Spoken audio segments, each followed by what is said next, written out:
Happy Monday, everyone. Happy Monday. So basically, I'm just going to do a quick live to give a few updates and go over the one debate of Shanquella's clothing.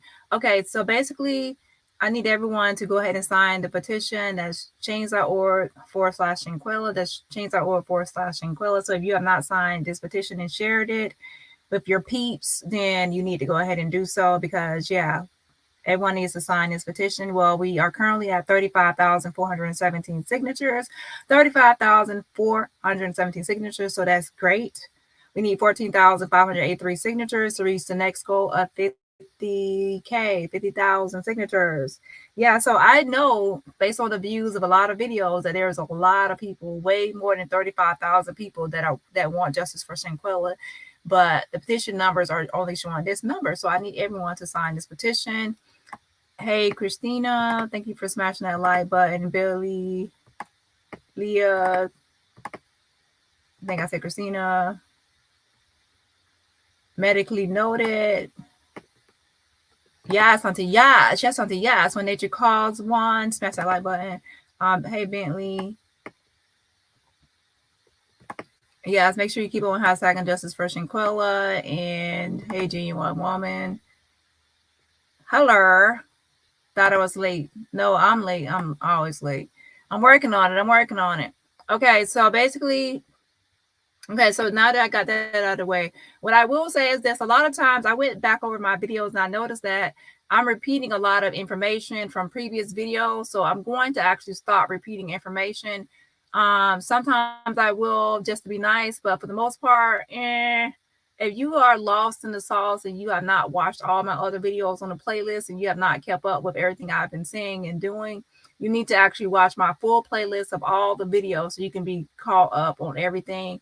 And I'm not really going, not to be me and not to be a bee, but that takes up time when I have to answer questions that I have previously discussed or answered in other videos.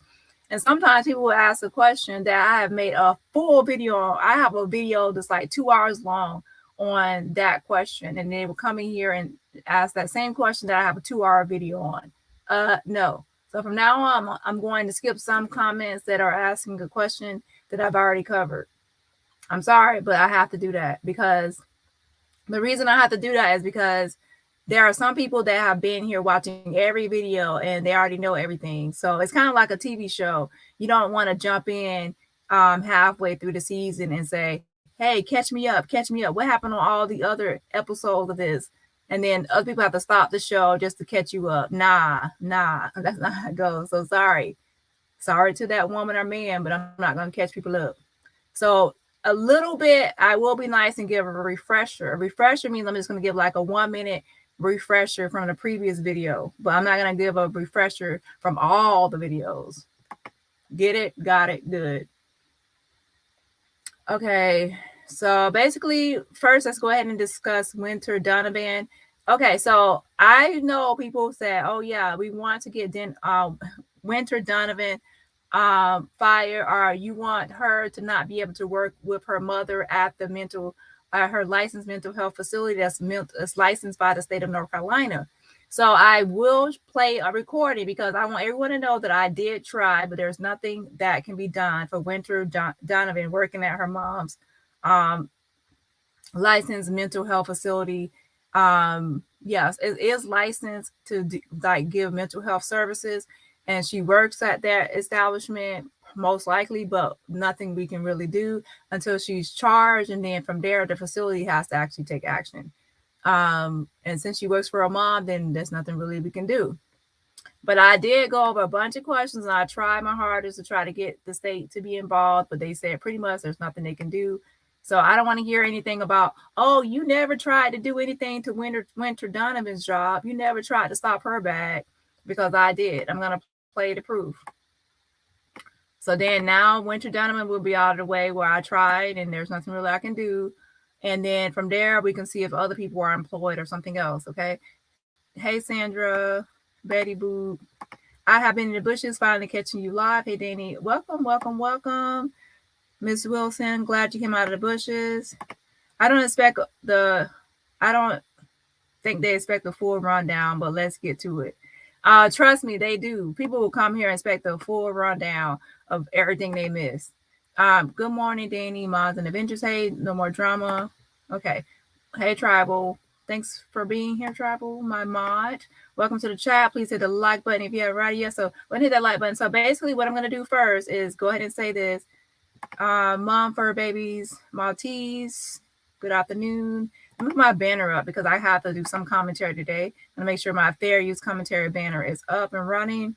Okay, so basically where we left off at is that Winter Donovan was working, possibly working with her mother because they both took training courses that were required of the state or something like that.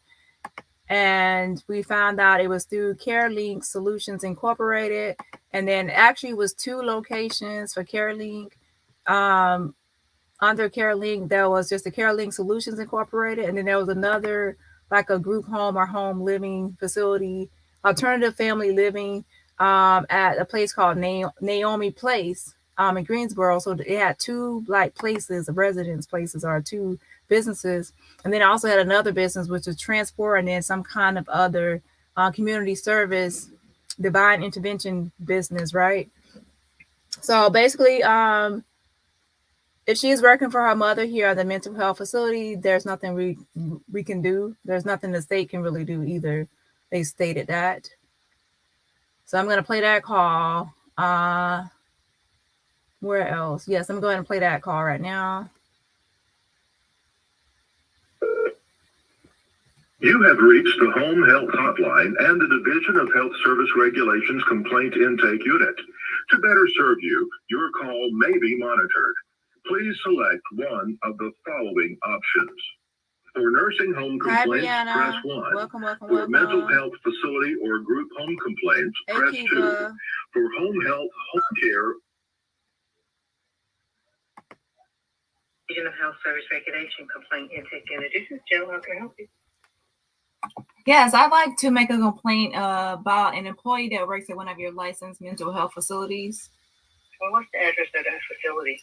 The address is 1214 Grove Street, Greensboro. 1214? Grove Street.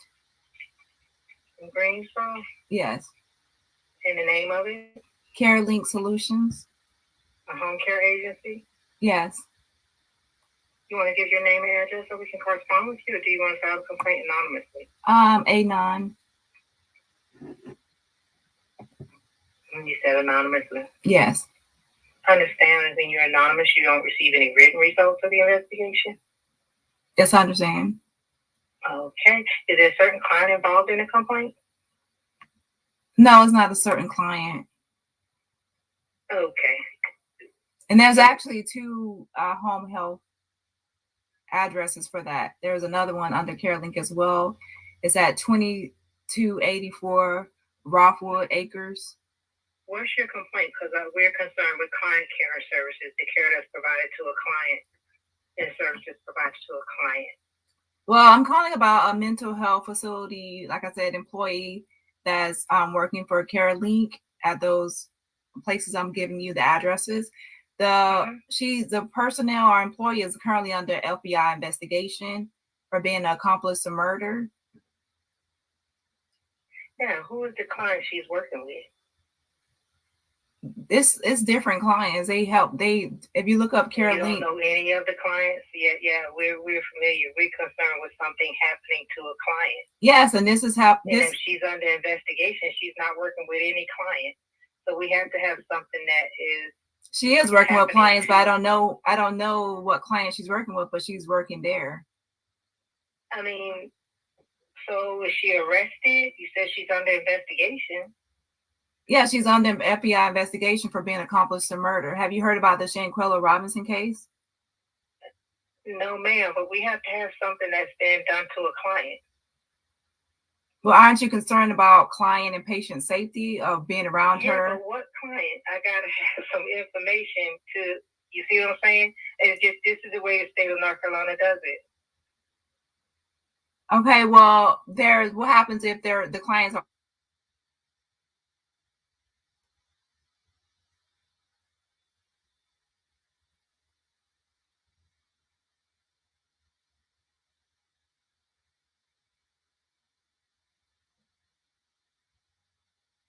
are always changing. There's not always going to be the same clients. Of course not, but it's going to be a client that you know of that she's working with. I mean, we got to have something to know where to put it at. Okay, so someone is under accomplice for murder for not getting someone help and covering up a murder. Hey, yeah, I apologize. It interrupted because I was doing something on my phone and I'm playing it from my Bluetooth. So that was why it stopped for a second. Not giving someone, was it a client? No, it wasn't. A home care client? No, it was not. Okay. So what happens if someone is on the FBI investigation for murder and they're working at somewhere where they're in the charge of patients like mental health patients and other clients that cannot, that need their help and attention, right? So what do y'all do in those circumstances? We don't do anything because we don't have a client's name to do anything. And if you had a client's name, we don't just go out and investigate somebody because they got a charge against them. We're not the police. That's why the police is involved in that. We're concerned with client care and services. So we don't just go out and investigate somebody because they got a criminal charge against them. We're concerned about what have they done to a client or patient. Well, the criminal charges are related to what they do in their line of work. Then that cause for concern for other people. No, ma'am, we don't take complaints to that nature. We got to find out. So if someone so if she we don't just go out and randomly do that. That's the police. We're not the police. Okay, so she helped cover up a murder and refused to get someone medical attention. So you're okay with that type of person working at mental? The state don't have any jurisdiction over that, ma'am. That's why it's a criminal matter. Okay, so what happens with the person? That's why the police is taking care of it. Now, if you can give me a client that you feel that this client is not safe, then I can put in something that this client is not safe. But I don't even have a client. I have nowhere to. I just can't randomly put in that this person got a criminal charge against them. I mean, we're not the police. Okay, well, if something happens to a patient under her care, once I've already tried to report this, then what will happen? If you know the patient, I'll be ready to take your complaint right now. If something happened to a patient under her care, and you know that who that patient is, that's what I'm trying to get to. Then we can take the complaint. Okay, so for the mental health facility to be licensed and for people to work there, I see that they have a home care agency. This is not a mental health facility. This is where you go out to somebody's home. This is a home care agency. It's not a mental health group home. Well, they're listed under license. This is in somebody's home where they go out to their personal home. It's a home care agency. Yes, that's what I know that. What I'm saying is they are listed under mental health agencies. I'm telling you what they are in our system, what they license for in our system.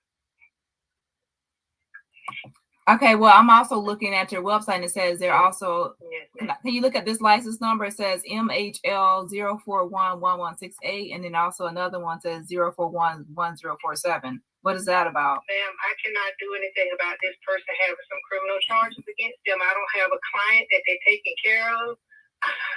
We're not the police. That's a police matter. We don't do anything with that.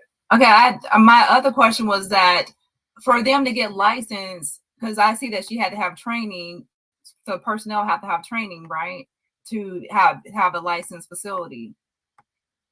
So do y'all license each employee that works there, or do you just license the whole facility? They're not required to be licensed to work in a home care agency. Okay, ma'am. The personal care assistant, they're not even required to be a CNA. Okay, well, I'm looking at the website and it says it was updated as of January. It says mental health facilities licensed by the state of North Carolina. I'll switch you to my supervisor. See if she can help you.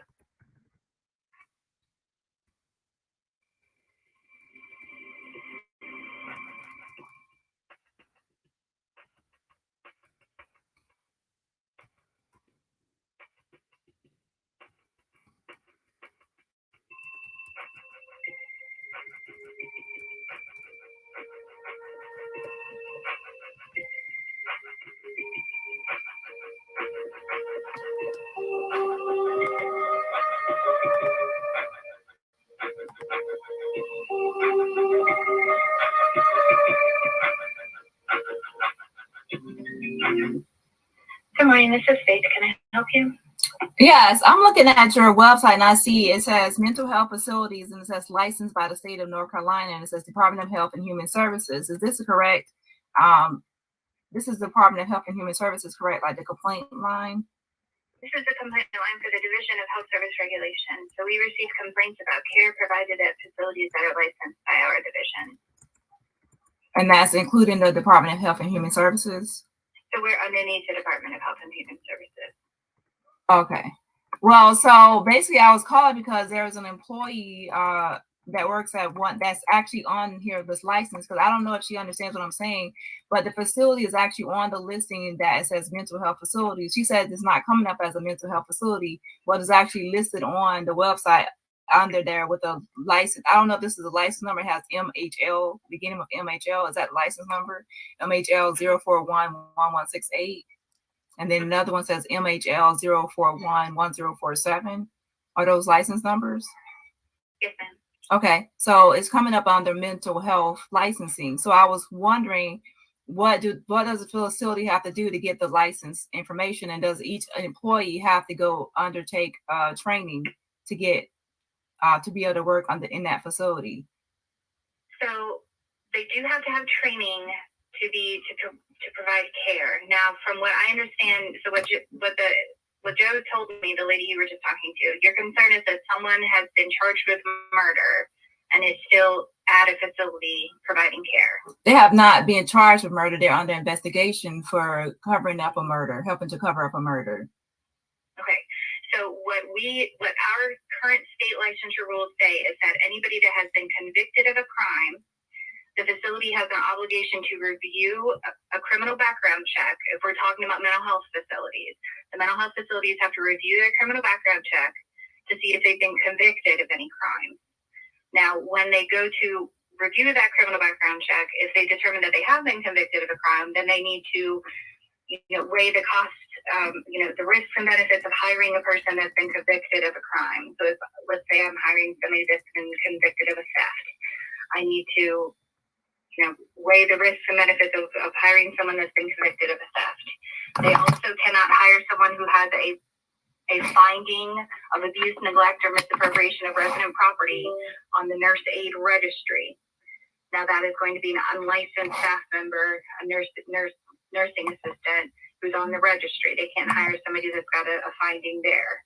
But if someone just has pending charges or they're under investigation for something, there's no current licensure rule that says they can't be employed at a facility. Even if what they are being under investigated for could be like dangerous or not, like suitable for to be around patients, especially people with mental health issues. Yeah. And again, currently the rule says that they can't be convicted at the time that they're hired. At the time that they're hired, they have to do a criminal background check and determine whether or not they've been convicted of crime. At that point in time, they weigh the risks and benefits of hiring that person. But just because someone is under charges from the police does not exclude them from working at a facility. No matter what charge it is, it can even be where they abuse a patient, and just as long as it's under investigation and not actually convicted, they can still be employed. So if they're accused of having abused a patient at the facility has an obligation to report that incident to the healthcare personnel registry. Once there, they have to put something in, if they have an allegation that they've abused a patient at their facility, then they have the obligation to suspend that staff member or make it that they're keeping the resident safe while they're investigating that person. So again, if they're just charged with, covering up a murder in the community, again, there's no current state licensure rules that say they can't work at a facility. Okay, and my last question is this. So for the license number MHL 0411047, is that actually coming up as a mental health facility or a license that they can take care of mental health patients? So what is it? Give it to me one more time. MHL 0411047. 1047? Mm-hmm. So this is the CareLink solution? Yes. What it comes up for us is a psychosocial rehab facility for individuals with severe and persistent mental illness and a substance abuse intensive outpatient program. Yeah. And then they also have treatment programs. Yeah, and then they also have another one as well. So as long, the employee can still work there even on the investigation for covering up a murder. And y'all think that's safe enough for patients to be around someone like that? And it's up to what I'm saying is it's up to the individual facility to make a determination. There's no current licensure rule that we would be able to investigate deficient practice if they chose to keep that person working there. Now, is that prudent? Would I, as an employee or as an employer, want to employ someone who is, necessarily under charges for murder? I mean, that's neither here nor there. But I mean, maybe it is not prudent. But there's no current licensure rule that says that because you have charges in the community, you can't work at a facility. Well, it's her mother that owns it. So obviously her mother is not going to let her go. So that brings up a different part, because the other people involved were already fired from their job. But this one, she works for her mom, so she hasn't been fired. But the others that covered it up have been fired. All right. But again, what we would be able to, we can investigate deficient practice according to the rules that are currently in place. And the rules that are currently in place do not require that a facility suspend or discharge a person, a staff member that has been charged with a crime. What happens if one of the clients actually calls in and say that they're concerned for their safety? So again, we would have to, just because they say they're concerned for safety, they would have to give us a care that was not provided or a reason that they were concerned. Did this person threaten them? Did this person say something to them? Just the presence of the person at the facility is not enough to allege deficient practice. And is there a way to see previous incidents that might have occurred at that facility, or is that not registered or kept track of? So let me see if it is for.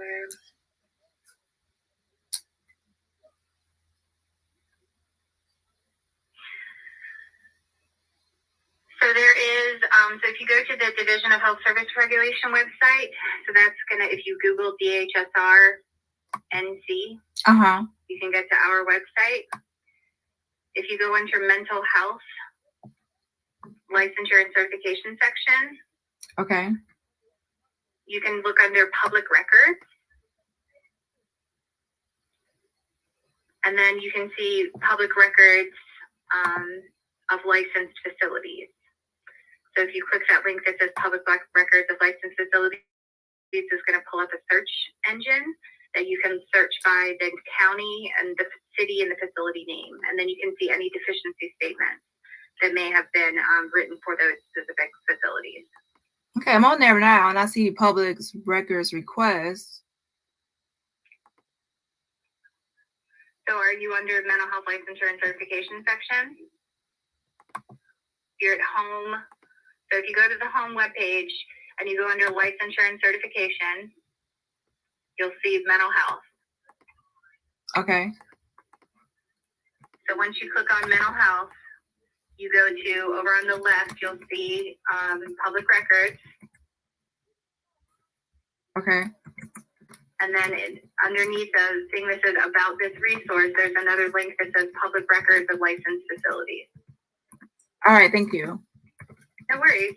All right. I hope you have a good rest of your day. You too. Bye. Yes, ma'am. Bye-bye.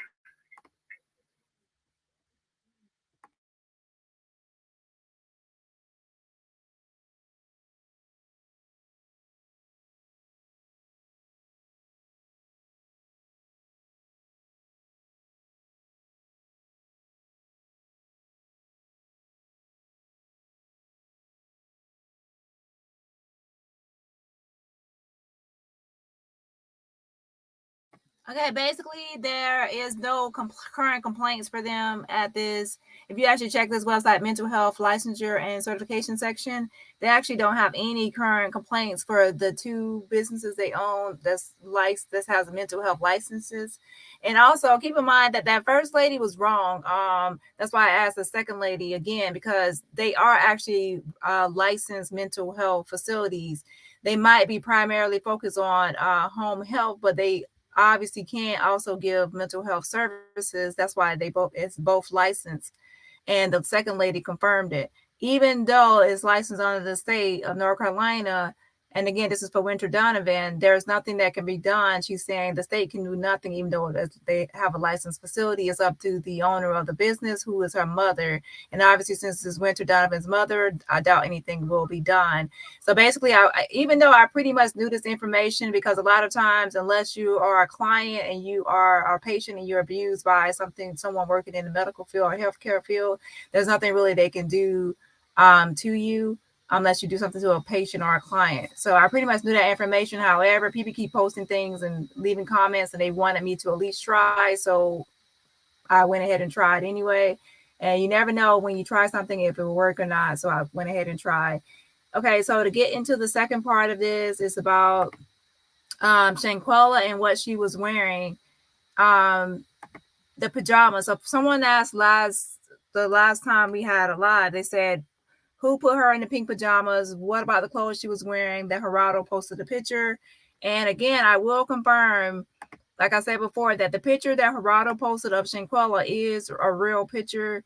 Do I have it here still? Let me see if I still have it on my computer, because I'm on a different computer right now, away from home. So let me see. I have it. I don't think I have it on this one. Wait, give me just a second to get that picture that Gerardo posted. I thought I had it on this one. 1 second.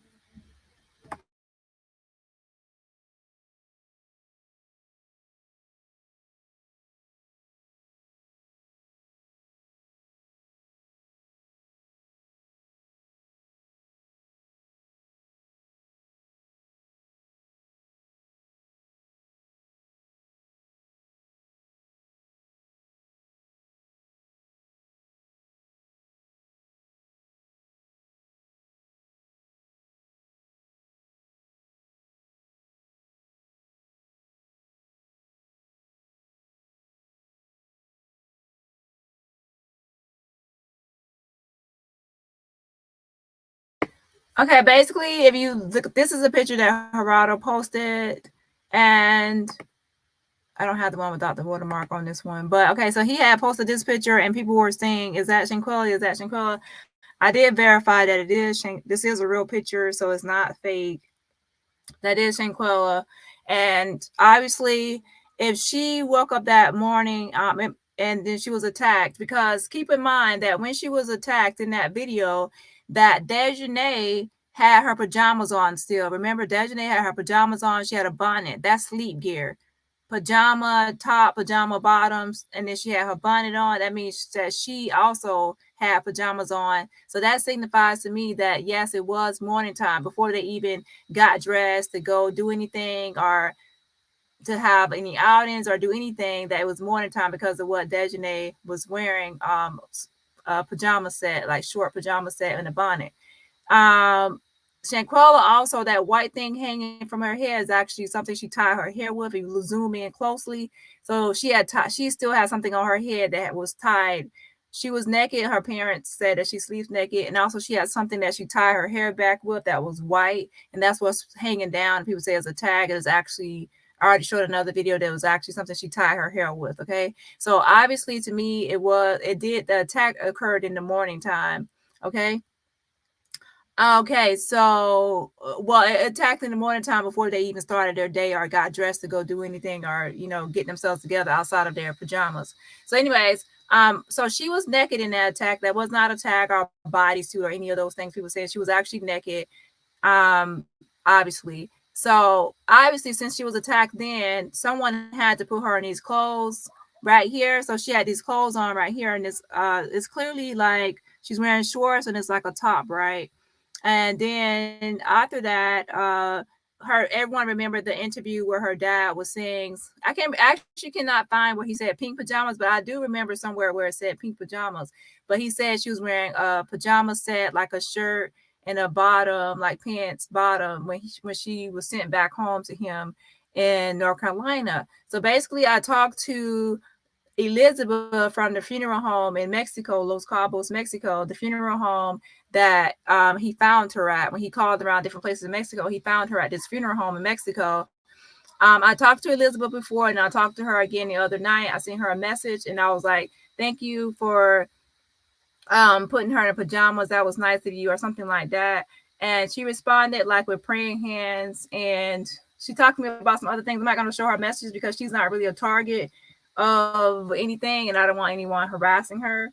However, I will go over some other information. So basically, Elizabeth is the one that put her in pink pajamas and sent her home to the father. And that made sense to me anyway, because she's the one that helped her father with the paperwork and everything needed to get her back home to the United States. And she's the one that said she'll be with him through the whole process of getting Shanquella home.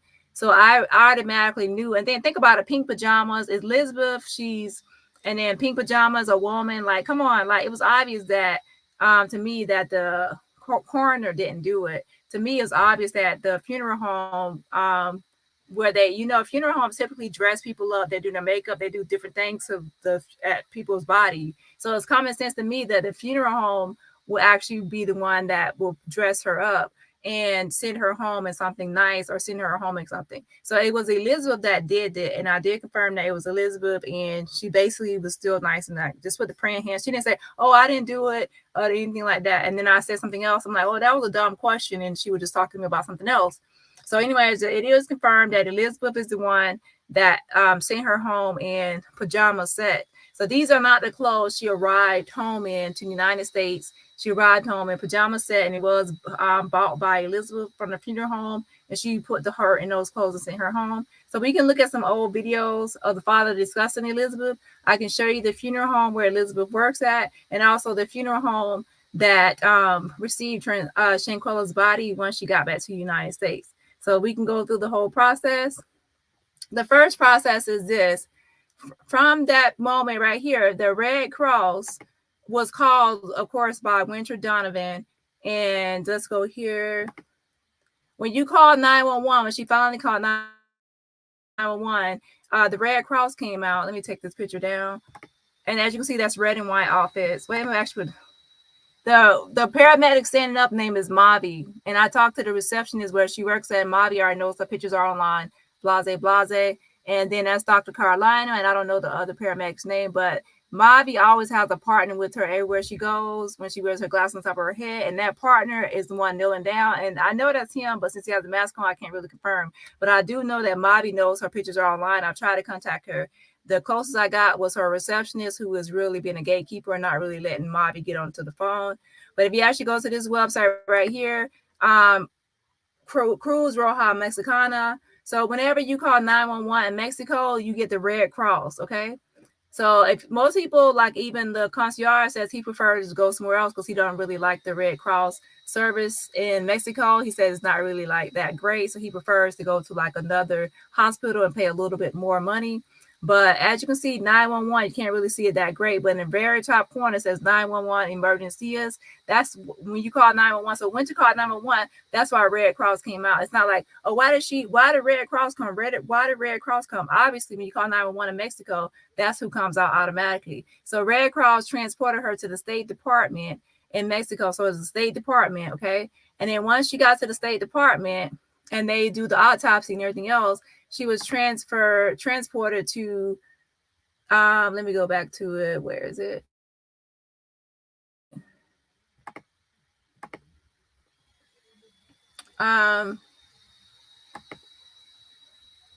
She was transported to Funerarias Rivera, my bad. Funerarias Rivera.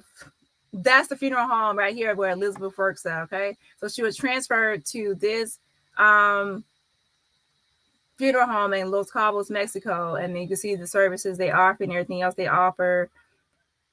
And they actually have a lot of services. And what I want everyone to understand is that actually, if you go to the Mexico website, the government website for like the embassy and everything else, they actually have a page where it says the death of United States citizens in Mexico. And on that page, it will actually give you a whole list of funeral homes that people can go to in Mexico if they die. If it's an American citizen or United States citizens die in Mexico, they have a list of funeral homes that speak English they speak English and they know all the procedures and protocols of what to do when an American dies in Mexico, how to transport the body back to the United States, and just basically everything, how to handle the situation. So this funeral home is actually like on that list. There's only a few in Mexico, and this is on the list. So that's why she was transferred to this one in Los Cabos. Okay, so it wasn't like randomly chosen. This is actually one that actually works with the Mexico for when something American dies in Mexico. Okay, so they have experience basically working with this type of situation. And then so it says right here, actually, let me zoom in really quickly. Okay, let me zoom in.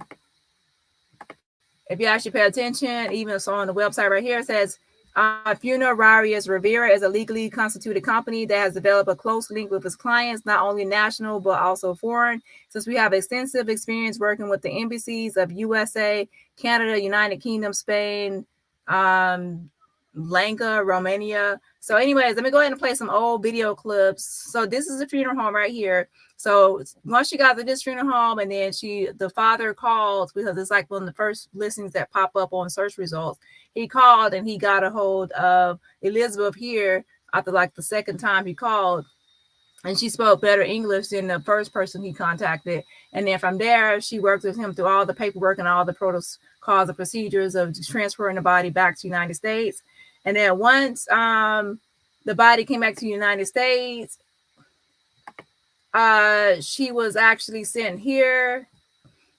And this is the House of Rose. Wait. Let me go back to it. House of Rosedale Funeral Homes, right? Let me go back to it. Wait, let me make sure this is the right one.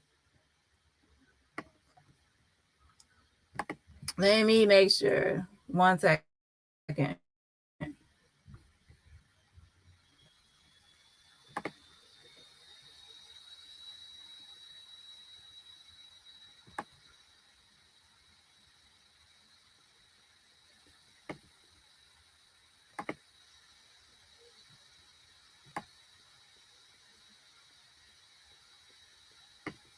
Yeah. So this is the right one. As you can see, it says Shanquella Bernarda Robinson. Okay, so this is the right one. So she was transferred from that funeral home in Mexico to House of Rosedale, and I have my a VPN on this computer, so it's not going to show up properly. Crap, I might have to turn it off so y'all can be able to see. I might have to turn it off so y'all can be able to see this page properly.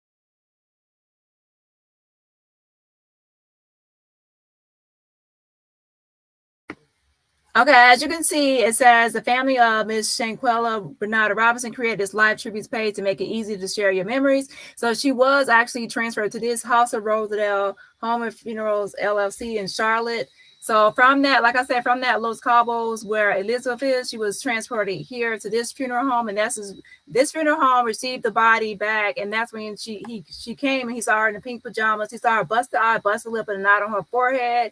And yeah, so this is the funeral home right here. And that's when he saw that she was wearing pajamas, and he said, well, he didn't know who put her in no pajamas, right? So anyways, now that's kind of pretty much where I pieced everything together of where she went from here to there and who probably changed her clothes. The clothes that are in the picture that Gerardo posted right here, most likely the Cabo 5 dressed her in these. And by the time Nazir came and the doctor came, she was already in the clothes right here in this picture. Nazir said, this is Shanquella. The receptionist that works in Mavi already confirmed this picture.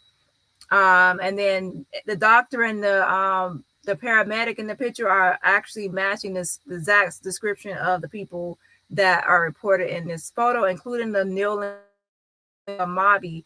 Everything matches in the furniture and everything else. So this is Shanquella, and it's already been confirmed. The Cabo 5 put her in this thing right here, this outfit. And then once she got to the funeral home with Elizabeth bought her those pajamas and changed her into those pajamas and sent her home to the father. I'm going to play some videos from the father discussing the Elizabeth, and then that'll pretty be much it. And then I'll read some comments because I only have like 10 minutes left. Wait, well, maybe 20. Wait, hold on, let's see it.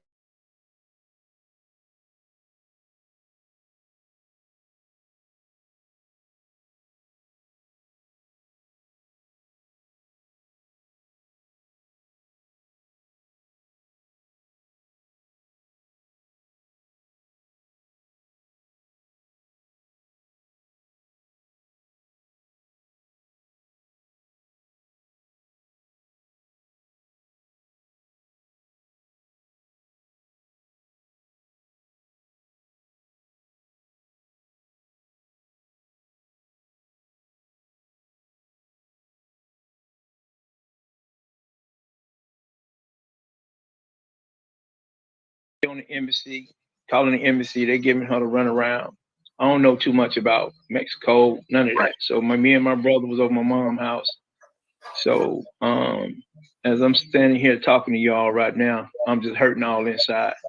So my mind is really on my daughter, but I'm sitting here telling what I know, what was told to me. So what I had to do, in which I know it wasn't but God that led me to her. So me and my brother got on that phone and started Googling all the funeral homes that was over in Mexico, Cabo. So we came up with funeral home Riviera funeral home over there. And first we called, a guy answered the phone. He didn't speak English. So we called back again, and another young lady answered the phone, and her name was Elizabeth. And from that point on, she said, I asked her, you have Shanquella Robinson over there? She said, yes, sir. Like, Miss Robinson, I'm sorry for your loss. And so from that point on, she said, Mr. Robinson, I'm going to stick with you until I get your daughter back to the States. So that lady was like an angel. So a lot of paperwork had to be done. Her mom sent the paperwork was already in the system. So I called her back. She said, yeah, I got the paperwork. I need a release form so I can release her body to you. And so we did that. And the bill came up and everything. So I wired the money over there, after I wired the money, they got the body. So did the paperwork, and it'll take a while for that paperwork to get done because they transfer everything over into English. Yeah. So she got back here. Well, I already discussed a million times why I think why the pictures are real. I'm not saying they are. I will not say that the pictures are fake. The pictures are real because there are too many people that have said that that's the real picture. If it was a fake picture, a lot of people would have said it was fake. Nazir would have said it was fake. The paramedic receptionist would have said it was fake. A lot of people would have said that picture is fake, but obviously it's real. If Nazir says it's real, the paramedic receptionist says it's real. So that's how I know it's real. And also the doctor, Carolina, that's in the picture, she's real. And she looks just like that. Also, the paramedic Mavi with the tats and the glasses on top of her head, she's real. Her partner kneeling on the ground is real. The furniture matches exactly with the furniture. That's real. That's Shanquella, obviously. So that's how I know it's real because I matched everybody from the Mavi, the paramedic, to her partner kneeling, to the doctor, to the furniture. Nazir even confirmed the picture. So everybody can't lie and say that that's if you can only lie if you're the only person that can disprove it. You cannot lie if there's other people involved. So if Nazir says it's real, and then that means that the doctor, the paramedics, the doctor, the paramedics, and everybody else can lying because they are also in the picture. They are in the picture. And also, later on in court, even any experts can easily say, well, Nazir is lying. So then we have the paramedic, and I called and I talked to the receptionist. She said, oh, yeah, Mavi saw the picture of her already. So she said, yeah, Mavi saw the picture of her already online. She's seen the picture. So Mobby could have said, they could have said, no, that's not Mobby. That was a fake picture. They could have said that, but they said they seen the picture. She went on and on like she was getting agitated with me. Said, we saw the picture. We saw the picture. We saw it. They saw the picture. So they basically confirmed that they saw the picture of Mobby. Okay. So everyone can believe what they want to be. As for me and my channel, I know that the pictures are real based on me verifying everybody in the picture and the furniture and everything else. Okay. That's why I said the pictures are real. Now, as someone asked the question about, don't get it confused. The Cabo 5 did put clothes on her, but the clothes they put on her are right here. These clothes right here. Okay, if you pay attention, these are in a pair of shorts or something. Okay, when she arrived back in the United States, she was wearing pajamas, a shirt and a pink bottom, like a pajama set, pink outfit. Okay. And I confirmed that Elizabeth, that works at the funeral home I just showed, she is the one that brought her pink pajamas, a pink pajama pants set to be sent home in, because she cared about Shanquella, and she promised the father, if you have to listen to the father, that she would make sure that his baby girl was sent back home. And obviously, working at a funeral home, you could dress people up and everything like that. She wanted to make sure that when she was sent back home, she was actually presentable, and she put some nice, I said that was sweet of her to buy those pink pajamas for Shanquella, right? And it was sweet. She bought the pink pajamas to send her something home and nice. So that's why he said when he got there. So anyone can believe what they want to believe, but a lot of this stuff already verified. So yeah. So anyways, let me go ahead and play the video of her father talking about it, because it pretty much just wraps up what I was talking about otherwise. So yes, the Cabo did put her in some clothes, and these are the clothes that don't really look all that good right here in this photo. Okay.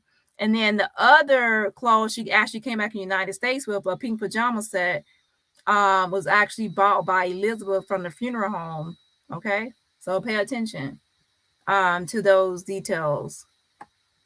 So that's two outfits. One, first she was brutally attacked while she was naked. She was put into these clothes right here that you see on with the paramedics. That's Mobby's partner, and Dr. Carolina with her in this photo. And then from there, she went to the State Department. The State Department handles autopsies and other things like that. They then transported her to the funeral home that works with the state, with national citizens, foreign citizens, etc. And that's where the father found her, at the funeral home. From the funeral home, she went to the Rosadella, whatever I just showed you, the funeral home in North Carolina, Charlotte, North Carolina. And that's where the father went to the funeral home. And then that's where her body was shipped to. And then he went there and opened it and saw her. Okay, so now just pay attention to him giving the whole narrative. And then I showed you all the places, I showed you everything. So then from there, you can listen to him talk, and then you'll see exactly what I'm talking about, how I mapped everything out.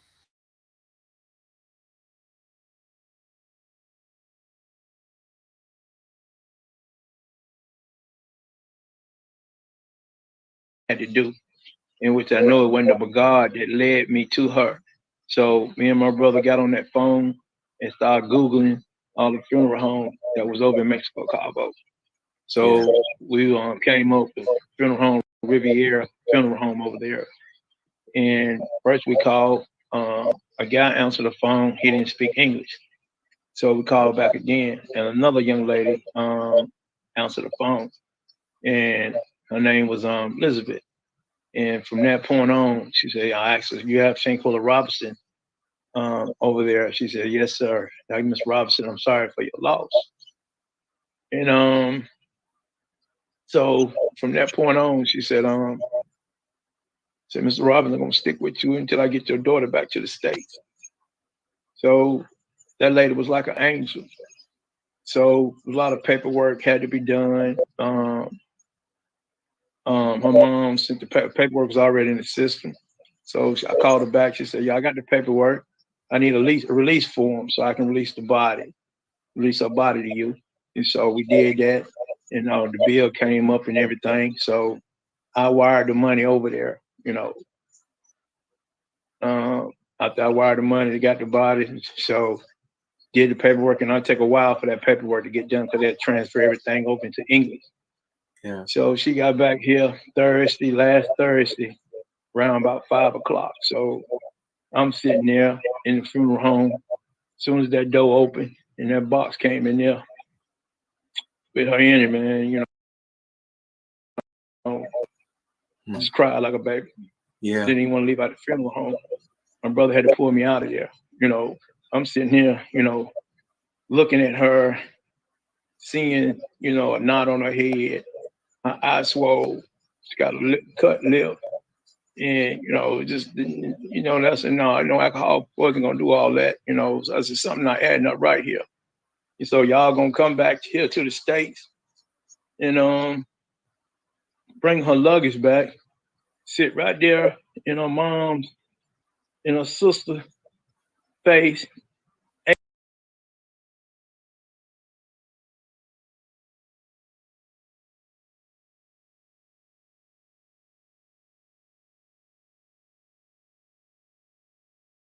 As the Mexican police seeing any type of bruises on her when they got there?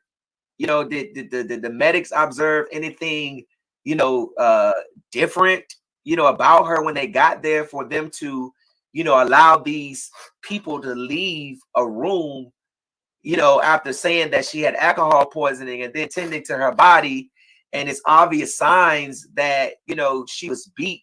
Have you learned anything? I mean, has any information been communicated to you that the Mexican authorities or the doctor or the medics over there saw any of those signs on her? You know, as right now, I'm just waiting on for all that information to come back to me. Yeah, you waiting for all that information. When all that information come back to me. Right. From what I saw her, when I saw her in that cat, when I saw her laying there when they rolled her in the funeral home, I mean, you see, we saw the bruises. Right. We saw the bruises. Right. You know. Yeah. I don't know. She was in her, you know, she was in her pajamas, flannel pajamas, pants, and a shirt. So I don't know if they put that on her or who put that on her, you know. But I don't just see how can y'all sleep. I don't see how all of y'all can sleep. I don't see how can all of y'all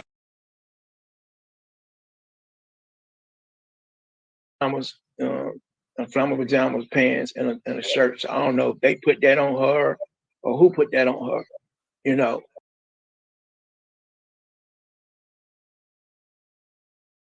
But as you can see, it says she was in the pajamas, and then it says pajama pants in a shirt. Okay, so pajama pants. If you actually pay attention in that photo that we just I just showed you right here, she's not wearing pajama, like a pink pajama pants set. Okay, so she's not wearing that. And also, don't forget, I sent her father this photo, and he did not recognize those clothes that she had on in this picture right here. So that told me that since he didn't recognize these clothes, that means that she came home in different clothing. Okay. And like I said, I also talked to Elizabeth, and then she said that she gave her new clothes, a pink pajama set, to be sent home. Okay. So basically, I sent this photo right here that you see, just because I go watch other videos and see why I sent this picture. Okay. But her father saw this. He did not even recognize those clothing. Okay. So it's not the same clothes that she arrived home with in the casket. Okay. So the Cabo 5 put her in these clothes right here. And then when she got to the funeral home after leaving from the State Department, Elizabeth sent her home in the pink pajama set, a pants set, pink pajama set. Okay. And I said, thank you for doing that. Like, that was sweet of her to do. Right. Okay. So let's go ahead and go to another interview where the father is discussing the pajamas as well. Hold on. I mean, Elizabeth, should I say? Hold on. And also pay attention to how the father said, Rivera. Wait, hold on. Right. You know. Yeah. I don't know. She was in her, you know, she was in her pajamas, flannel pajamas, pants, and a shirt. So I don't know if they put that on her or who put that on her, you know.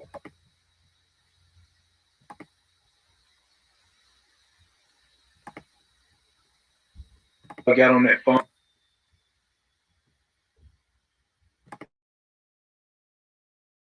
and started Googling all the funeral homes that was over in Mexico, Cabo. So we came up with funeral home, Riviera funeral home over there.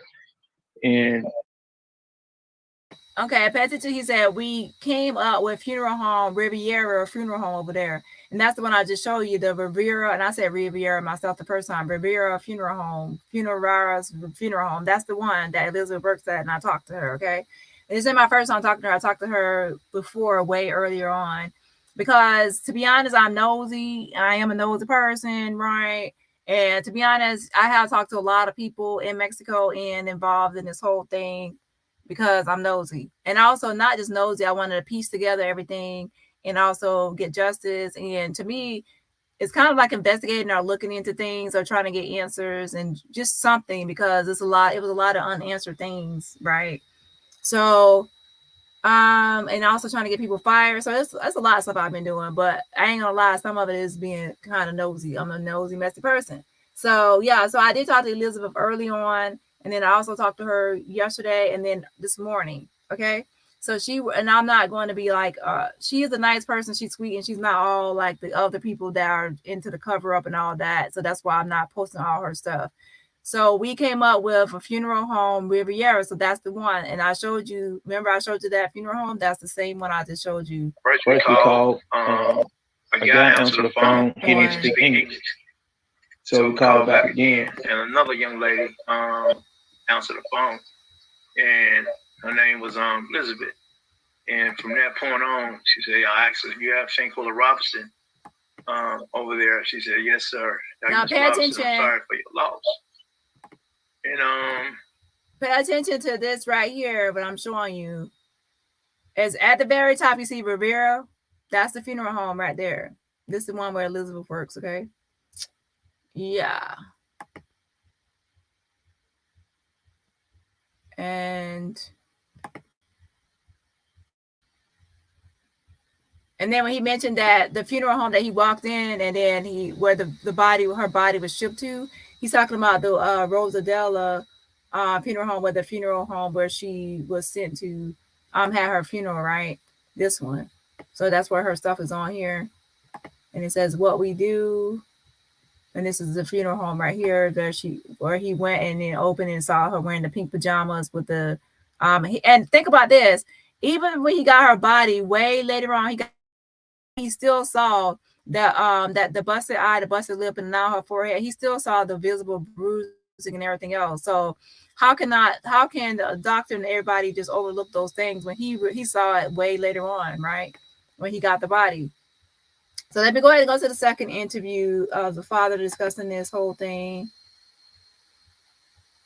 Hold on. So this interview is on another channel. Now, there is another post where he talks about pink pajamas, but to be honest, I can't remember. It's so many postings, I can't remember exactly where he's mentioned that. But he did say pants in the top and pajamas, okay? Okay, and a pajama set. Hold on, wait. So let's go to this one.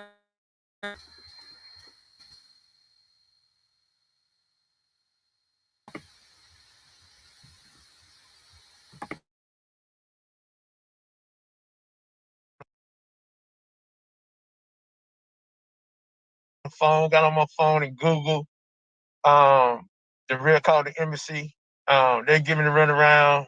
So I said, I'll Google the funeral home down there. So I Googled the funeral home down there, came up on Riviera Funeral Home and called him first. The guy was Spanish. He understand a look what I was saying. He said, call back. And a lady named Elizabeth picked up the phone and she spoke Spanish and English. And she spoke English real good. And she said, Mr. Robinson, I said, you have Shanquella Robinson in your morgue or funeral home? She said, let me look at the docket. She said, yes, sir, I got your door. So I just broke down, started crying, man. Because I wasn't going to let her stay down there. No. So she said, Mr. Robinson, I'm going to stick with you till I get your daughter back to the States. To you. She said, I feel your pain as a father. So I feel your pain, you know. Said, I don't know you and you don't know me, but I'm gonna make sure your daughter get back to you. And she did that. So I know that when there was the grace of God and God moving through her relationship with the Lord, every day we correspond. She sending me text messages, the paperwork I had to fill out, how much the money was gonna be. I had to go and wire the money and everything. And through the funeral home, the lady at the funeral home, Brianna, her name was Brianna, she helped me also at Rosedale Funeral Home. She helped. And let's press pause again. As you can see, he said name was Brianna. She helped me too. And he said the name was Rosedale Funeral Home. That's that Rosedale Funeral Home, right? So yeah. Like I said, once Elizabeth helped him get the body to the United States, the body was sent to that Rosedale Funeral Home, and then that's where he spoke to. That's where Brianna was helping him from that moment on in Charlotte, North Carolina. No, I have not spoke to Brianna or reached out to Brianna. That's just a woman at the funeral home that when Shanquella arrived back in the United States. Okay, I have not spoke to her. Well, I'm nosy, so I ain't gonna lie. I just thought I actually try to reach out, but I might not. I might just be good, right? So, anyways, I was just thinking like I didn't actually talk to Brianna, right? So, yeah. So, anyways, Brianna is at the Rosedale Funeral Home in Charlotte, North Carolina. She helped him once Shanquella, that's where her body was transported back to. So, as you can see, that's how everything is pieced together. So when she arrived at the Rosedale Funeral Home, that's when he opened up the box she was arrived in, was transported, and that's when he saw the knot on her forehead, the bruising on her eye, her busted lip, and then he saw her wearing the pink pajama set. And he didn't know who put her in those pink pajama set, but I confirmed that it was Elizabeth. And I'm not going to show all the messages from Elizabeth because I talked to her last night and this morning, but I'm not going to show all the messages, but I will show this. If you were here the day before when I sent messages, I said I accidentally sent the first message in English, so I hurried and deleted it, and then I sent it in Spanish. And to be honest, I forgot what I said. I know I said something about pajamas, but I have to let me translate this so I won't mess up. Hold on, because I want to make sure it's verbatim and I'm not messing up on the translation. Hold on, let me get my translator. It's clear what I kind of put, but I just want to make sure it's 100% what I said. So I talked to her. I just showed this part. Like I said, I'm not trying to put her on. I'm not talking to everybody and putting everybody's stuff up. Only the ops, the people I consider the ops in this situation. I will blast, right? Not other people. Okay, let's see. I said, I heard you put Shanquella in pink pajamas home. That was good of you. Thank you. Right. And she put the praying hands and she had some other stuff. But basically, I confirmed that it was Elizabeth that put her in the pajamas. And that's all I'll say on that. So she put her pink pajamas and sent her home to the father. And the father sees Elizabeth as an angel. That's why I don't want anyone messing with her. She as an angel, and she is sweet and nice. And as you can see, believes in Jesus and everything else. So she just really tried to help get him home. I mean, get Shanquella home. Okay, I'm looking at something. Hold on 1 second. Where is it?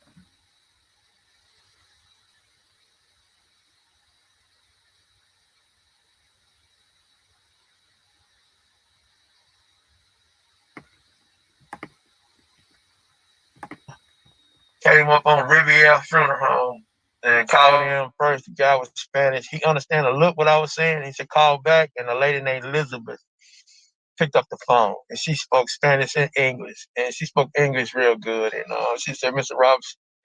I said, you have Shanquella Robinson in your morgue or funeral home? She said, let me look at the docket. She said, yes, sir, I got your door. So I just broke down, started crying, man. Because I wasn't going to let her stay down there. No.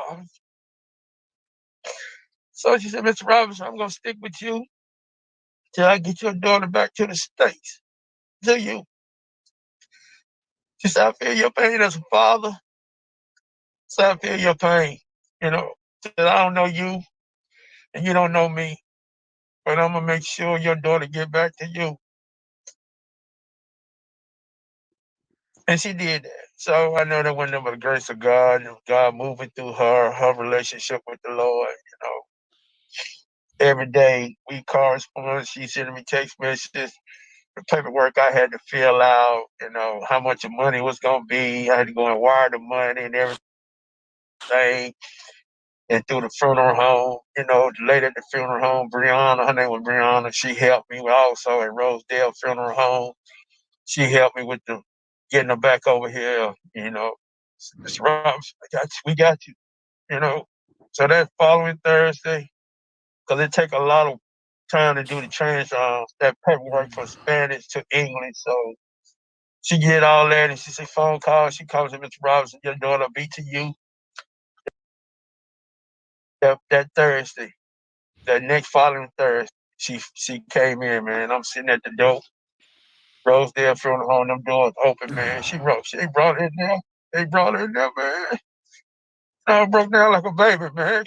You know. And I looked at her, you know, and I saw the knot, like an eye was swollen, cut on her lip. I said, nah, y'all attacked her. Y'all jumped on her. That's what y'all did, y'all. But no alcohol pose. And the lady even told me that before she even got to me. She said, Mr. Robert, your daughter didn't have no alcohol. She died on a broken neck and a spinal cord was broke. I see him and I just burst out, started crying.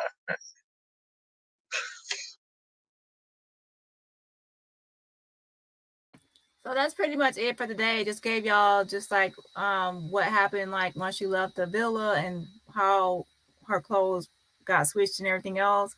And that's pretty much it. Let me read a few comments and then that'll be it. Because I actually have something else. I have some other phone calls to make for my second case, which is Jalen Lewis case that I will be back later on today. And I actually have an interview coming up with Jalen Lewis. So make sure that if not with Jalen Lewis, but I'm a family member of Jalen Lewis tonight. So make sure if you can come back this evening for that. And yeah, so let me go ahead and read some comments here. Yes, this is my playlist, so make sure you catch up with the playlist.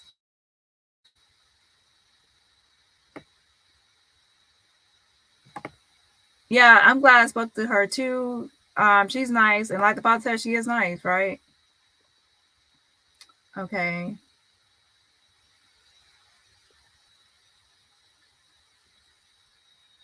So yeah, make sure y'all hit that like button. I need this. Make sure the video gets some. Make sure you're signing petition change.org/Shanquella. So yeah, make sure you hit that like button. That's how you can support the channel for free. Support the channel for free. Hunt it free. Hunt it free. So I wonder. Oh, y'all! I think I know who Dejanay Mama is, and I wonder if she tried to get a new job yet, because I know she don't have Blue Rhino. So I'm being nosy on that, right? But I'm trying to see if I can. Never mind. Let me be quiet. Let me be quiet. You never let people know what you up to. Let's see.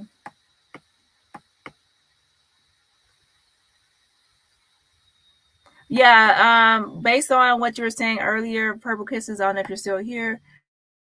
Some of your examples you mentioned is someone being charged, and they haven't been charged yet.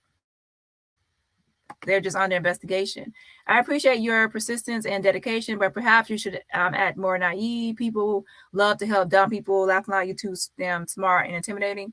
I try different things for different people, but sometimes, to be honest, if you act dumb, then people just really get you off the phone like really fast because they don't really answer questions because they just really think you're stupid and they just get you off the phone. So that doesn't really work a lot of times. It depends on who it is. You have to try to determine who you're talking to. Because some people, if you act too dumb, they'll really try to play you on the phone. Damn, I love it. I love it. Yeah, I'm very persistent. And that's why I need to make some other case I'm doing. because that case is a lot, and people are really being shady, and I really have to stay on their neck and apply pressure for that other case. New North Carolina's. This is when she was talking about winter. A few more comments, and then I'll have to go. Hey, Easy Rider, Leah. Hey, Leah. Janice, Nashville. Yes, Justice for Shanquella. Hey, tag her mom's business. Well, to be honest, I'm not really going to be. My goal, let me clarify this. My goal was to actually affect Winter and target Winter, make it so that Winter could not work there anymore. That's why I said Winter. I didn't say the whole was messed up. The whole business is a sham or corrupt or like dangerous. I said like that employee. So let me be specific on that. I'm not really targeting her mother. I'm only targeting Winter. So I'm not going to do anything that's going to affect her mom. I will only do something that will affect Winter. I'm not going after her mother because, to be honest, sometimes the parent is not always to blame for what the child does. I'm not targeting the mom's business. I'm targeting Winter and her position at her mom's business. So let me clarify that. And there are some people out here that don't care, and they will, because of how the mom was acting and everything else, they will actually target the mom too.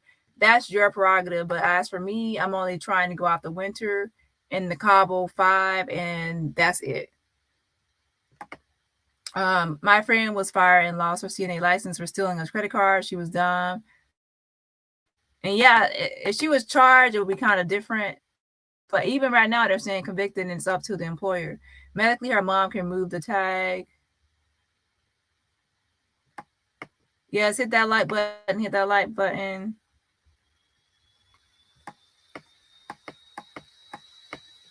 But if anyone has any other ideas for Winter, but as far as I can see, that as long as she works for her mother and that she hasn't been charged yet or arrested, there's nothing really the state can do.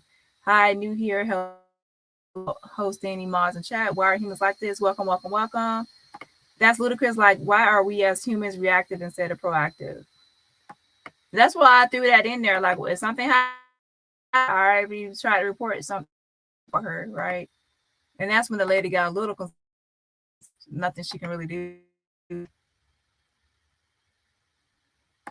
Yeah, the first lady was confused. She kept on trying to say it's home help, home help. I'm like, lady, I'm looking at the website and I see that they provide mental health services too. But she still kept saying no, no, no. But then the second lady confirmed what I was right. So I was right.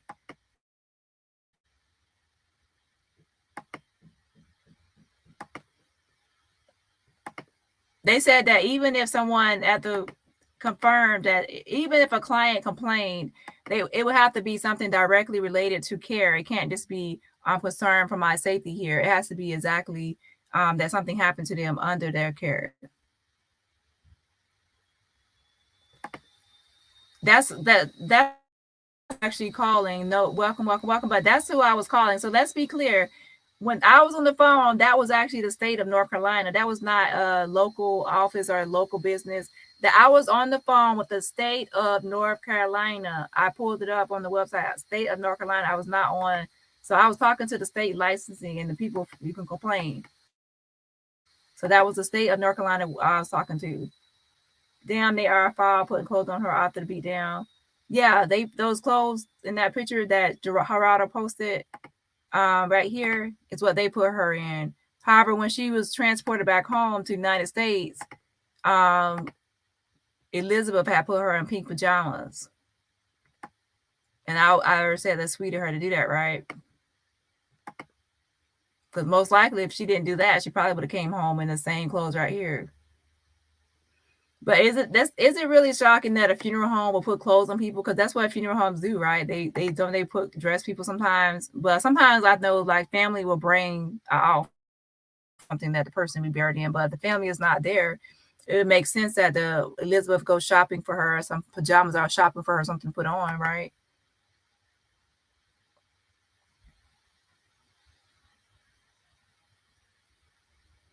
Okay, well, I'm not really gonna go fully over that.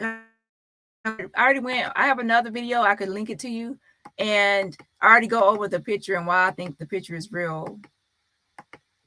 And in this video, I kind of went over it too, so I'm not going to go back over it. And trust me, not everyone will believe picture is real, and then some people won't, and nobody will still think it's fake. So that's why I don't really go all in trying to prove it. That's why on my channel I have it. I put information out, and then people believe what they want to believe. Am I the only one that think that photo looks shady? You're not the only one. Some people think that. At first, I thought it was a little because of Shanquella, but everything I said before, I now know picture it is a real picture. But nobody in their right mind that's a professional or investigating anything will give on an ongoing investigation. It's silly. So obviously the state attorney is not going to actually 100% confirm anything about any type of evidence because he's a lawyer. People forget that when people do interviews, I swear people forget that they're talking to a lawyer.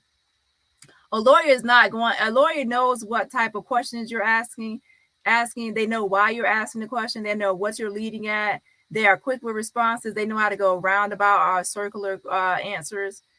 So when State Attorney De La Rosa Anaya is being interviewed, trust me, he's calculated. He knows exactly why a question is being asked, and he's never going to answer any question directly about any kind of evidence submitted or not submitted. So if y'all expect a attorney or a lawyer to confirm a piece of evidence, think again. Oh, I see. So the friends didn't dress her then. Yeah, the friends dressed her in that first outfit. The Gerardo posted right here. But the outfit that she was sent home in to the United States, the pink pajama set with long pants, was actually from Elizabeth from home Rivera and Los Cabos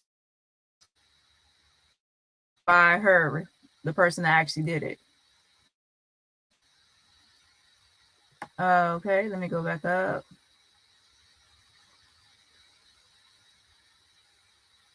Yeah, that state attorney is not going to verify any piece of evidence that's a part of an ongoing investigation. He's not going to 100% verify that. That's silly to do. That is a number of reasons why anyone won't verify or say 100% about any sort of evidence that's involved in the ongoing investigation.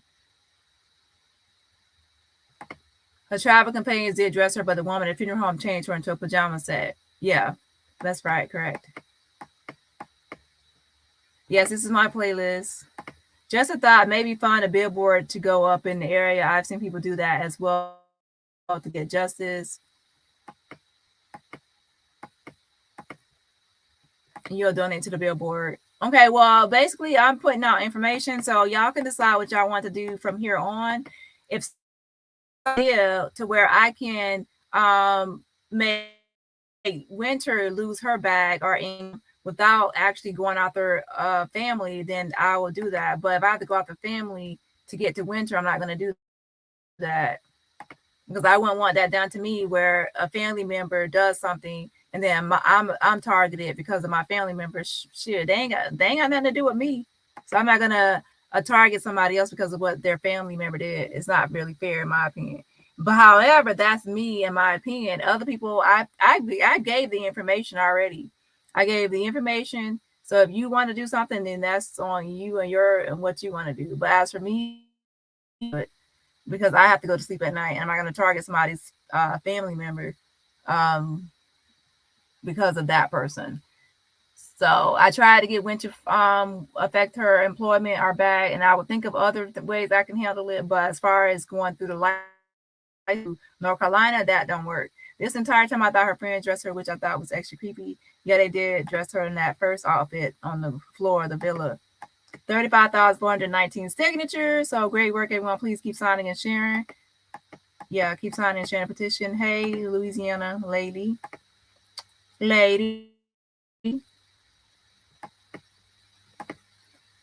All the information. So if anyone wants to do anything or try to do any other things with that business or company, then they can. But I'm not going to be doing anything affects what's taking this extradition so long, child. To be honest, I don't really think they're going to extradite. I think that the United States is building their own case.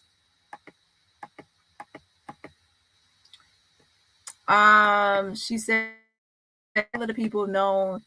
Not really. To be honest, if Mavi the paramedic, if the picture was, it's best that, to be honest, if Nazir wanted to discredit somebody easily, because Gerardo is not really his friend or his compadre or any homeboy or anything like that, and Gerardo has been going after Nazir like heavy. So when Gerardo posted that picture and said that's Shanquella and that happened at the villa with the paramedic and the doctor, Nazir could have easily said that's a lie, he's lying. So then that will discredit Gerardo and make Gerardo look like a liar and make him lose. Instead he confirmed the picture. Secondly, Mavi, the paramedic that's standing up, he could have easily said, that's not me in the picture. That's the fake picture. The Gerardo posted a fake picture. That's not me. And that's not me in the picture. Is fake. But she actually confirmed the picture too. She confirmed it through her receptionist, her standing up in the picture. Mavi. The guy kneeling down, the other paramedic kneeling down, he is with Mavi all the time. If you look in the old pictures, they are always like together. So they're like partners. They go with each other to, or even like community service, right? So those two are together. And then the doctor, Carolina, I showed a bunch of pictures of her. She's the one right there with the purple uniform set on, right? With the headscarf and the glasses. That's how she looks, and that is her kneeling down. That is her, right? And then the furniture in the villa is all the same, right? And then so all this combined, that's how I know that it's a real picture. But again, people, I don't verify just because of one person saying something. I verify by a accumulation of things, like everything, added furniture to the doctor, to the paramedics, to talking to people, a lot of things. And trust me, I had doubts at first until I verified everything, and then once I verified everything, that's when I was like, okay. So I don't just say, oh, I believe something. I actually go through trust me, I'm a person that goes through a lot of processes and digging and being nosy and being a little messy to see if I can confirm something. And that's when I believe it. Until then, I won't. So I didn't believe it at first either. Like I believe the doctor was real. I believe the furniture was real. I believe the paramedics was real. And then the furniture, but then I didn't believe Shanquella was 100% real until I verified that it was real. That it was real. Like everything else is real around her. Everything else.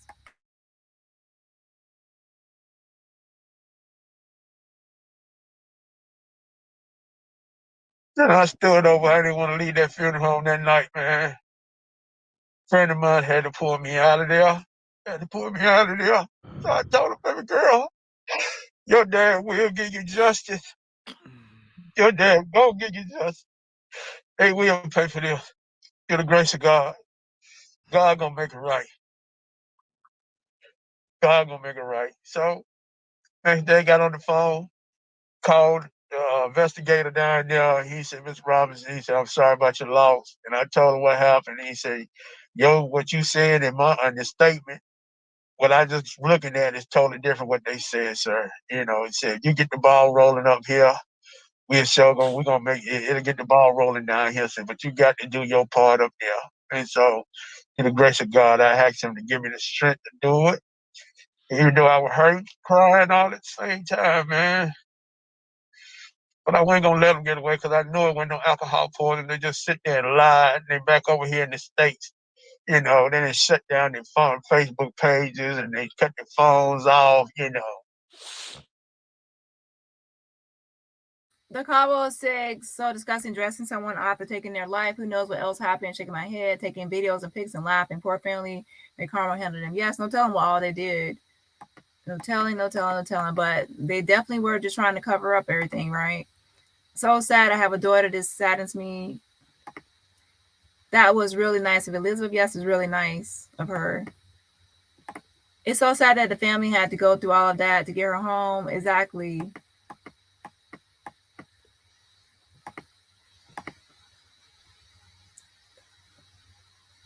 Yes. Hi, Tammy. Yes, very, very sad. I remember that. I remember when first watching that, I was really sad about it. Hey, do the right thing. All right, I have to get off because I actually have to make some other phone calls for the other case I'm working on. I feel for Mr. and Mrs. Robinson and the rest of the family for what they are going through. May God bless them all.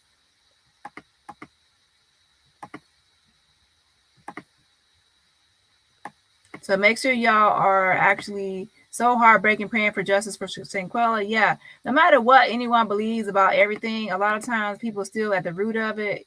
Everyone still wants justice for her, even if we believe different things, right? It's still justice for Shanquella at the end of the day. God bless her. Yeah, sign the petition for Shanquella. Hey, Red Lipstick Hustler.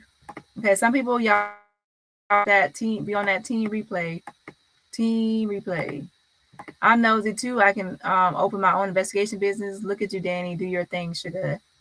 Yes, auntie. Yes. He's a good observer.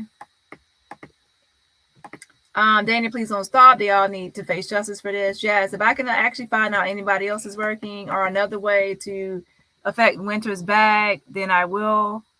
So I will definitely keep on my best. This is heartbreaking. Yes, it is sad.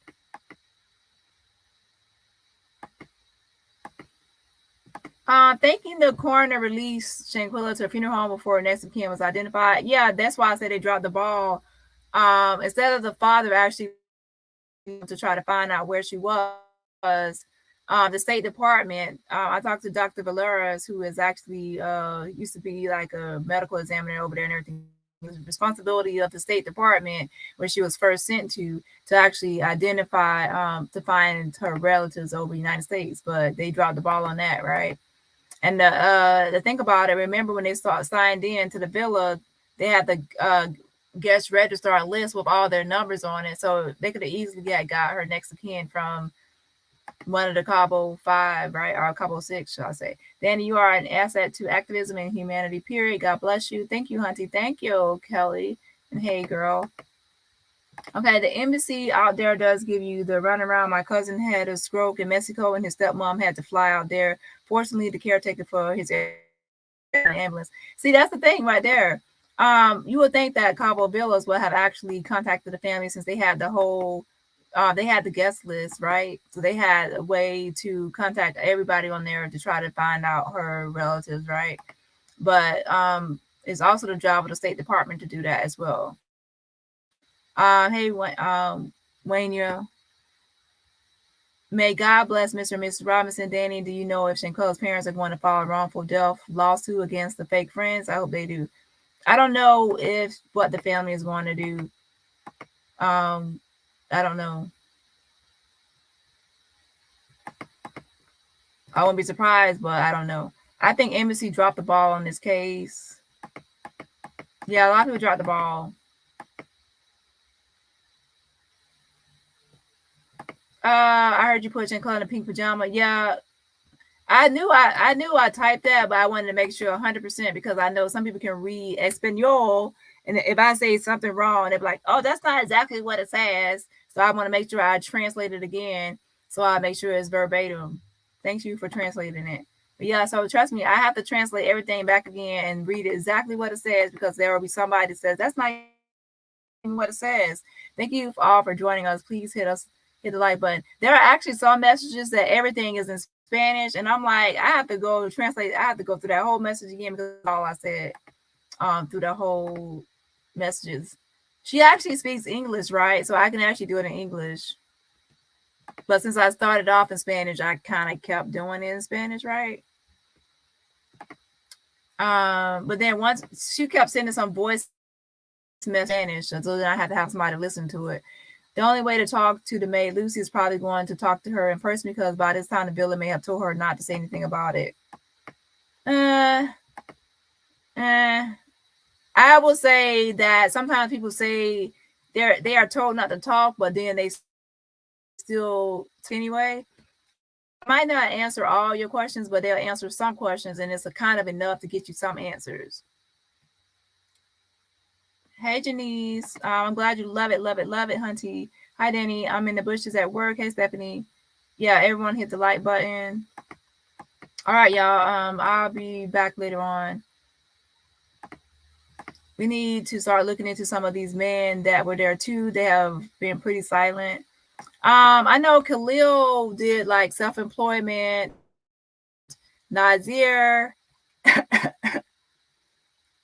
I think he I won't say because I don't really know 100% speculation. And then who else? Malik was doing like club promotions. So I haven't actually looked at his page in a while to see if he's actually promoting like any club parties, but he was doing club promotions. So if when somebody's self-employed, it's harder to take their bag or snatch their bag. But I think that some people were posting like where he was going to be doing his next event, like Malik, and then to try to stop him from being able to stop him from going there to host it. So I haven't really checked lately, but I will go back and see if there's anything activity. But yeah, when you're self-employed, it's harder to get someone fired because they're their own boss.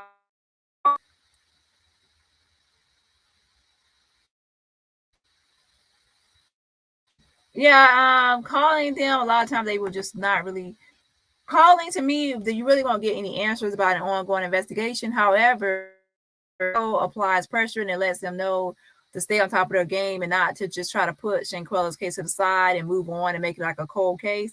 It's actually to stay on top of. We are still waiting. So that's why it's important to keep on calling and keep on applying pressure. And even like the FBI, former FBI agent, assistant director Chris Wecker, he stated that it's good to keep applying pressure to officials, right? He basically said Mexico, but to me, it's just not just Mexico. It's anybody that can affect change. So that's in Mexico, FBI, Department of Justice, everybody.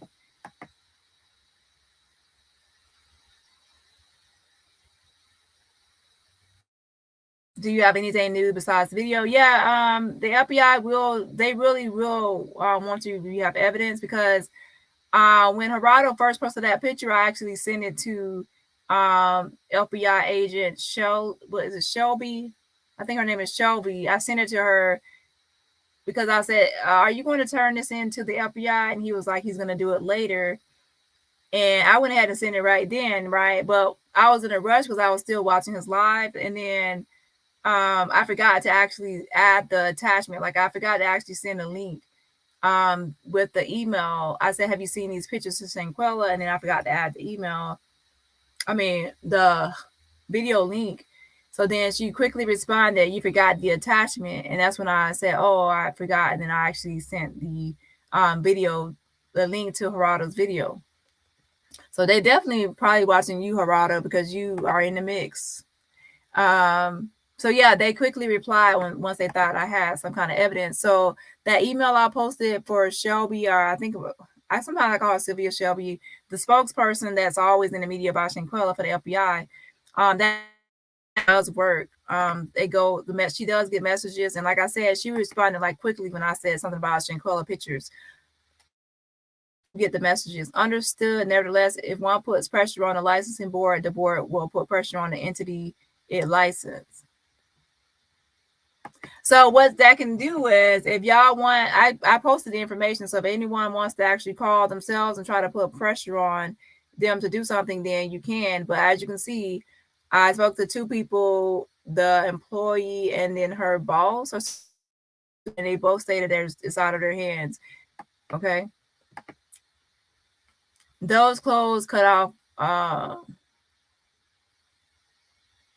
Those clothes cut off her autopsy, so she needed pink pajamas. Yeah, and it's kind of like, to me, it's kind of like, I already said it before I even talked to Elizabeth, that a funeral home is usually going to put clothes on somebody. The family's going to bring clothes, or they're going to give clothes. So it's not really unusual for a funeral home to put clothes on people, right? That's what they do.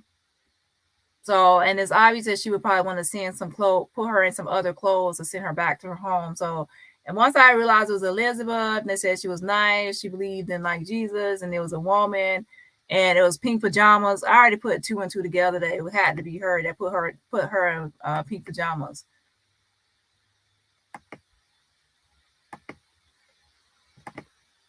Yeah, they are not going to arrest anybody until they're finished their investigation. Medically noted. Great job, Dani. Thank you, Hunty. Thank you. Hey, Sean Davy Way. Make sure y'all follow Sean Davy Way. I'm sure most of y'all are already following Sean Davy Way. If you're not, you need to go ahead and follow him. Hey.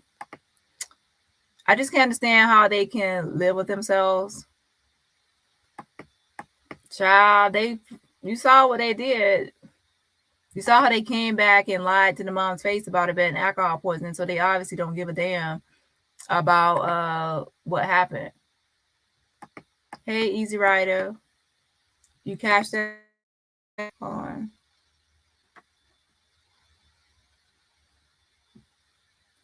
Thank you so much for supporting my channel. I didn't see it until now. Thank you so much for supporting my channel. I appreciate it, Wanya. And yes, Hunty, yes, Justice for Shanquella Robinson. Thank you so much, girl, for supporting my channel. And for everyone else, if you support my channel, just hit that like button. That's free to do so. Okay, so let's see. Yes, thank you so much, girl, for supporting the channel. Dani is the truth. Yes, Hunty, yes. Yes, Hunty, yes. And I hope y'all actually join me tonight for my interview with the family of Jalen Lewis and helping with that as well. My pleasure. I am in awe of investigative work Dani is doing for the Robinson family. Excellent work. Yes, Hunty, yes. Let's see. Yes, thank you for supporting the channel again. Where is it? Yeah, so go ahead and hit the like button so we can wrap up this live. So yeah, I done caught up with most of the comments. If I skipped your comment, then I apologize, but I have to get out of here and get ready for the second live I have today. Again, the new petition I'm working on as well is I have to make phone calls for today is change.org/Jalen Lewis. Let me go ahead and type that in here. So make sure y'all this petition as well. And for this, to make a lot of phone calls because there's police cover up and a lot of fishy stuff going on. And again, make sure you're following Sean Davy Way show as well. He's also making videos for Justice for Shanquella, so make sure you check out his channel. Okay, so change.org/Jalen Lewis. So make sure you all sign that petition. And yeah, so this is Jalen Lewis. I'm telling y'all, there's a lot of fishy things going on, police corruption and cover up and everything else. So that's going to take a lot to actually get justice for that. But y'all know I'm very, very persistent, How can they kill this young lady and still feel comfortable going to work? They do not care. There's a bunch of people in this world that are sociopaths, psychopaths, narcissists, just self-centered, focus on themselves. Obviously, people don't want to go to jail. They don't want to go to, prison, right? So they'll do anything to avoid prison and just live their life. And also, don't forget that if you do all that to kill someone and how she brutally attacked her, she obviously didn't care about her. So Dejanay would be sleeping just fine. The only person that they said something about was Khalil, when they said that he came there and he was sweating, like profusely sweating. And to me, that was really just sweating because he didn't want to go, afraid of getting in trouble. He already realized that he was kind of busted or exposed for lying about it being alcohol poisoning. So sometimes people are not really apologetic or feeling remorse. They just scared of being in trouble, so then they can have those same symptoms, right? So we don't know if it was a guilty conscience or if he was just afraid of being exposed and busted finally after lying to the parents' face, right? Hey, Sharon. All right, y'all, make sure y'all hit that like button. And also go ahead and please somebody make sure y'all sign this petition justice for Jalen Lewis. And if you want to come back later on tonight, I have the family on my channel as well for Jalen Lewis to discuss the case. So make sure you're back here today for the Jalen Lewis interview and discussion. And then not today, but another day, once I'm actually done all the calls I need to do, I will play the phone calls because Mississippi is a one-party consent state, so I only need one person consent to recording the phone call, so I can record Mississippi phone calls as well. And to be honest, when you're dealing with like corrupt police officers and people trying to cover up things, people with a smart mouth and everything else, microaggression and everything else, it's for people because people always can just lie and make up things, right? Thank you for joining my second channel, Sharon. Thank you so much for supporting the channel. Thank you, Monday, for signing the petition, and I will see y'all later. Bye.